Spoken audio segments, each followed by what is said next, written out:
ধন্যবাদ সম্মানিত খামারি এবং দর্শক ভাইরা, সবার প্রতি সালাম, আসসালামু আলাইকুম। আশা রাখি সবাই ভালো আছেন, সুস্থ আছেন এবং সুন্দর আছেন, নিজ নিজ খামারের পরিচর্যা করছেন। আমরা আছি আমিনা পোল্ট্রি ফার্মে, বরাবর নেয় আজকেও। আমাদের মুরগির বয়স এখন আজকে 13 দিন। 13 দিনের বাচ্চা এগুলো সবাই দেখতে পাচ্ছেন। আসলে এই মুরগির যে একটি বিষয় হলো, অনেক সময় যারা বাচ্চা উৎপাদন করে এবং বিশেষ করে বাচ্চা উৎপাদনের সঙ্গে ডিলার যারা আছে, এনারা অনেক সময় করে কি মুরগির বাচ্চা ছোটো বড় আর কি এ গ্রেড বি গ্রেড অনেক সময় দাম চড়া হলে এ গ্রেডের সঙ্গে বি গ্রেড সি গ্রেড মিশ্রিত করে বিক্রি করে, যার কারণে খামারে আসার পরে দেখা যায় যে অনেক বাচ্চা ছোটো বড় হয়ে যায় আর কি। আমরা আজ 13 দিন বয়স বাচ্চার। এগুলো কুরবানি ঈদের হয়তো একদিন আগে বিক্রি করা হবে ইনশাল্লাহ, যদি কোনো বিপদ মুসিবত বালা না হয় আর কি। এখানে আপনারা দেখতে পাচ্ছেন খামার পরিষ্কার রাখার জন্য খামারের যে বিষ্ঠাগুলো আছে, বিষ্ঠাগুলো নেড়ে চেড়ে দেওয়া হচ্ছে আর কি, উলট পালট করে দেওয়া হচ্ছে যাতে খামারের বিষ্ঠাগুলো শুকনো থাকে এবং খামারের ভিতরকার পরিবেশ সুন্দর থাকে এবং গ্যাসের সৃষ্টি না হয় আর কি।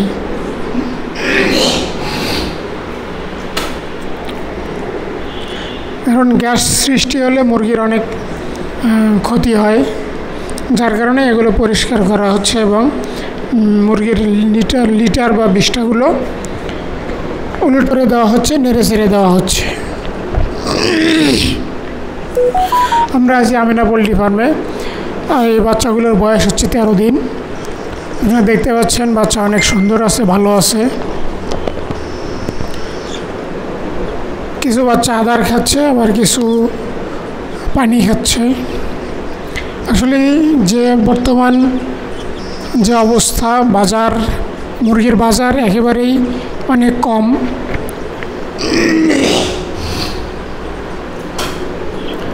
মুরগির বাজারটা অনেক কম, যার কারণে হয়তো অনেক খামারি যারা মুরগি এখন বিক্রি করতেছে ওনারা হতাশ, চিন্তিত, অনেকেরই লোকসান হচ্ছে। আসলে সব কিছুর দাম যেহেতু বেশি, বাচ্চা এখন একটু দাম কমছে, কিন্তু এখন যাদের মুরগি 15 দিন বা 10 দিন বয়স বা মুরগির, তাদের মুরগিগুলো কিন্তু অনেক চড়া দামে বাচ্চাগুলো নিতে হচ্ছে। এবং আজকে যারা মুরগি বিক্রি করতেছে 50 টাকা 48 টাকা যারা পাইকারি বিক্রি করতেছে, এনাদের বাচ্চাগুলো প্রায় 60 টাকা 62 টাকা করে কেনা হয়েছে। 60 টাকা 62 টাকা বাচ্চা কিনে এবং আপনার মুরগি আসলে যারা মুরগি বিক্রি করতেছে তাদের সবারই লস হচ্ছে। কারণ এই বাচ্চাগুলো যেটা বললাম যে অনেক চড়া দামে কেনা ছিল বাচ্চা। ফিট আপনার হচ্ছে যারা খামারিরা মিনিমাম 3500 3400 টাকা দিয়ে ফিট কেনে। এই ফিটের দাম বেশি, মুরগির দামও বাচ্চার দামও বেশি। এবং মেডিসিনের ক্ষেত্রে দেখা যাচ্ছে কিছু কিছু মেডিসিন কোম্পানিও আবার গত মাসের চেয়ে এ মাসে প্রায় প্রত্যেকটা ওষুধের দামেই 5 টাকা 10 টাকা করে বৃদ্ধি করেছে আর কি, দাম বাড়ায় আছে। তাহলে মেডিসিনের দাম বেশি, ফিডের দাম বেশি, বাচ্চার দাম বেশি। মুরগি বিক্রি করা লাগতেছে মাত্র 150 টাকা 48 টাকা, কোথাও কোথাও আবার 45 টাকা করেও বিক্রি হচ্ছে পাইকারি। খুচরা বাজারে হয়তো এখনও 70 টাকা করে বিক্রি করে বা 60 টাকা বিক্রি করতেছে, কিন্তু পাইকারি বাজারে আপনার 52 টাকা না, 50 টাকা 48 টাকা 45 টাকা গতকালকে এবং আজকেও বিক্রি হচ্ছে। তাহলে এ যদি অবস্থা হয় তাহলে খামারিরা আসলে কোন দিকে যাবে? এক্ষেত্রে গভর্নমেন্টের কোনো পরিকল্পনাও নাই এবং গভর্নমেন্টের কোনো ব্যবস্থাও নাই। কিছু যারা বড় বড় কোম্পানি আছে, যে কোম্পানিগুলো নিজেরাই খামার দিয়েছেন, মূলত এই বাজারটা এবং এই বিষয়টা তারাই নিয়ন্ত্রণ করে, যার কারণে যারা আমাদের মতো ছোট ছোট খামারি আছে, ছোট ছোট যারা খামার দিয়েছি, হয়তো সামান্য কিছু রিজেকের জন্য কোটিপতি হওয়ার জন্য না, শুধু রিজেক যেন 3 বেলা 3 মুঠো ভাত খেয়ে আমরা জীবনযাপন করতে পারি, অন্য কোনো কর্মে যেতে না পেরে, যার কারণে আমাদের অবস্থা একেবারেই খারাপ। আমরা এই অল্প দামে বিক্রি করে আসলে কী অবস্থা হবে। আপনারা দেখতে পাচ্ছেন এখন হয়তো মুরগির বাচ্চার দাম কমায়া দিয়েছে, ঠিক আছে, কিন্তু এই মুরগির বাচ্চা যখন আমরা যারা কিনবে এখন, এনারা যখন আবার মুরগিটা বিক্রি করবে, বাচ্চার দাম কম হয় এবং মুরগির দাম কম হওয়ার কারণে অনেক খামারি আবার এখন কি করবে, বাচ্চা উঠাবে না। মুরগির দাম যেহেতু এখন কম আছে, এই কারণেই অনেক খামারি বাচ্চা উঠাবে না মুরগির খামারে, যার কারণে হবে কি, এই যে 30 টাকা বাচ্চা, 32 টাকা 35 টাকা বাচ্চা বিক্রি হচ্ছে এখন, আবার কিছু কিছু ডিলার বাচ্চার দাম কম হওয়ার পরেও 40-45 টাকা বিক্রি করতেছে। এই বাচ্চাগুলো যখন মুরগি হবে, পরিণত মুরগিতে রূপান্তরিত হবে, তখন আবার দেখা যাবে মুরগির দাম অনেক বেড়ে যাবে। কারণ হচ্ছে এখন মুরগির দাম কারণে আমাদের মতো ছোটো ছোটো খামারিরা তারা ভয়তেই মুরগি উঠাবে না। এক্ষেত্রে যারা বড় বড় কোম্পানি আছে, নিজস্ব খামার আছে, এনারা করবে কি, নিজেদের ফার্মে এই বাচ্চাগুলো মজুত করবে, করার কারণে মুরগির দামটা আবার বাড়ায়া দিবে। সেক্ষেত্রে হবে কি, খামারিদের লস হবে, কিন্তু এই বড় বড় কোম্পানিদের তারা আবার কোটিপতি হয়ে যাবে। আমার প্রশ্ন হচ্ছে, যেহেতু মুরগির দাম কম, ফিডের দামও কমানো দরকার, কারণ এখন ফিডের মূল উপাদান হচ্ছে ভুট্টার দাম অনেকটাই কম, কারণ ভুট্টার সিজন এখন। এই সময় যদি ভুট্টার দামটা কমায়া দেয়, তাহলে ফিডের দাম একটু কমতো।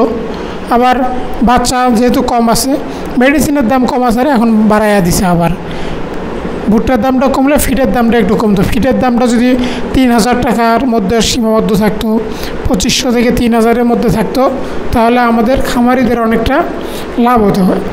150 টাকা মুরগি বিক্রি করলেও কোনো খামারের লস হতো না। তাই সম্মানিত খামারি এবং দর্শক ভাইয়েরা, আপনাদের দৃষ্টি আকর্ষণ করছে যে আসলেই এই সিন্ডিকেটের ব্যবসা আমাদেরকে ভাঙতে হলে আমরা যারা খামারি আছি তাদেরকে একতাবদ্ধ হতে হবে, তাদেরকে ঐক্যবদ্ধ হতে হবে। একতাবদ্ধ এবং ঐক্যবদ্ধ হলে দেখা যাবে আমরা যদি 2 মাস 3 মাস একেবারেই টোটাল প্রত্যেকটা খামার আমরা কেউ মুরগির বাচ্চা উঠাবো না। 2 মাস 3 মাস যদি না উঠাই, আমাদের মতো যারা খামারি আছে, তাহলে যারা বাচ্চা উৎপাদন করবে তারা বিক্রি করবে কই? নিজেদের খামারে কত উঠাবে?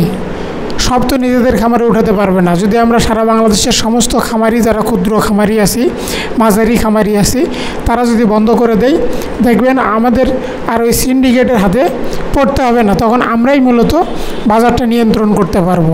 আমার যে বাজারে বিক্রি করলে আমার টোটাল খরচ হয়েছে একটা মুরগি রেডি করতে 150 থেকে 52 টাকা 55 টাকা, তাহলে অবশ্যই আমাকে একটা মুরগিতে 2 থেকে 3 টাকা লাভ করতে হবে।